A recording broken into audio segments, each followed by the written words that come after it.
Предстои ли финансиски колапс на општина Свети Николе? Струшка фирма само што симна 210.000 евра од сметката на општината, бара уште 660.000.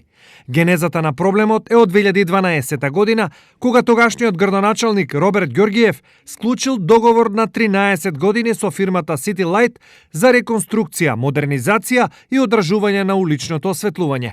Една година подоцна, неговиот наследник Зоран Тасев договорот еднострано го раскинува, пошто започнува долг и тежок судски процес. На крај, штипска апелација донесува пресуда во корист на City Light и тие со извршно решение од општината наплаќаат 100.000 евра за едногодишната работа, уште толку за камати и 10.000 евра за судски трошоци.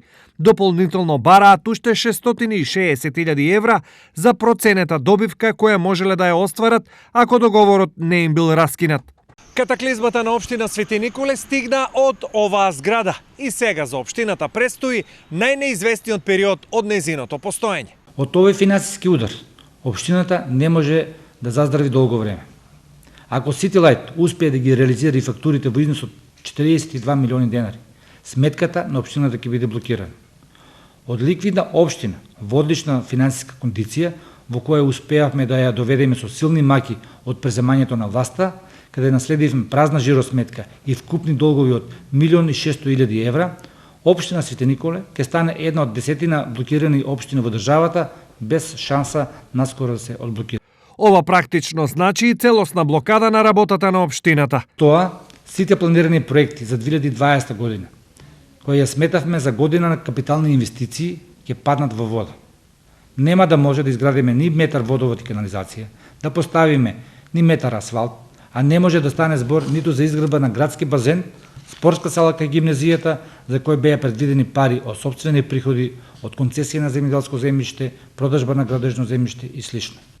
Од друга страна, поранешниот градоначалник на Свети Николе, Зоран Тасев, вели дека одлуката за раскинување на договорот и тој и советниците ја донеле зашто договорот бил штетен за општината. Излегува стручни служби на терен, се виде дека всушност поврзувањето на сијалиците со главната мрежа беше лошо изведено.